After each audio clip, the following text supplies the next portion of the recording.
Allah itu akan memberikan kepada kita kebaikan yang besar ketika kita memiliki anak-anak yang robbani, yang memiliki sifat qurrata ayun. Yang pertama, sesungguhnya ketika kita memiliki anak yang solih, itu termasuk rezeki, karena sesungguhnya rezeki tersebut bisa menjadikan kita mendapatkan syafaat dalam kehidupan kelak kita di akhirat.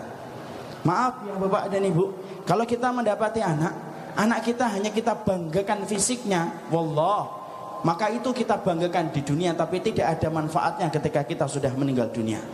Tapi wallahi, kalau kemudian kita memiliki anak, amanu billah, dia beriman kepada Allah dan Rasulnya, taat kepada Allah dan Rasulnya. Perhatikan, salah satu perkara yang bisa memberikan syafaat dalam kehidupan kita, anak-anak yang solih, yang kemudian akan meringankan beban orang tuanya, beban saya, bebannya bapak dan ibu, ketika anak kita menjadi anak yang taat dan memiliki sifat robbani dalam kehidupan. Kalau anak kita hanya pintar dalam urusan dunia, kita membanggakan tok di dunia, tapi tidak bisa lagi membanggakan nanti ketika di alam barzah.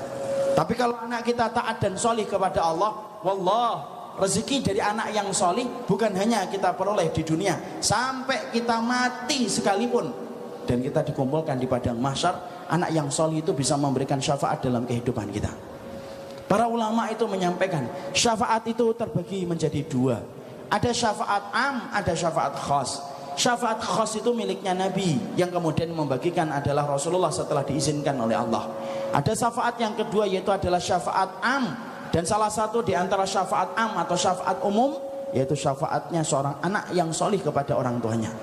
Makanya ada satu riwayat dalam riwayat Muslim, ketika kemudian ada orang tua, anak dihisap oleh Allah, maka orang tuanya itu hisapnya lama karena banyak dosanya dan banyak kemaksiatannya.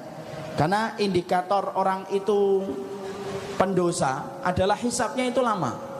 Ada orang tua itu dihisapnya lama, kemudian anaknya hisapnya ringan. Karena hisapnya ringan, maka kemudian anak itu langsung melewati sirat dan sampai di depan pintu surga. Anak itu ketika mereka sudah di depan pintu surga, maka Allah itu kemudian berfirman kepada anak-anak solih tersebut yang sudah menyelesaikan hisabnya, tinggal melangkahkan kaki untuk masuk ke dalam surga. Anak-anak itu kemudian melihat ke dalam surga, lalu kemudian mereka belum menjumpai orang tuanya. Allah berfirman kepada anak-anak itu, udkhulul jannata, masuklah kamu ke surga. Anak-anak itu kemudian menjawab,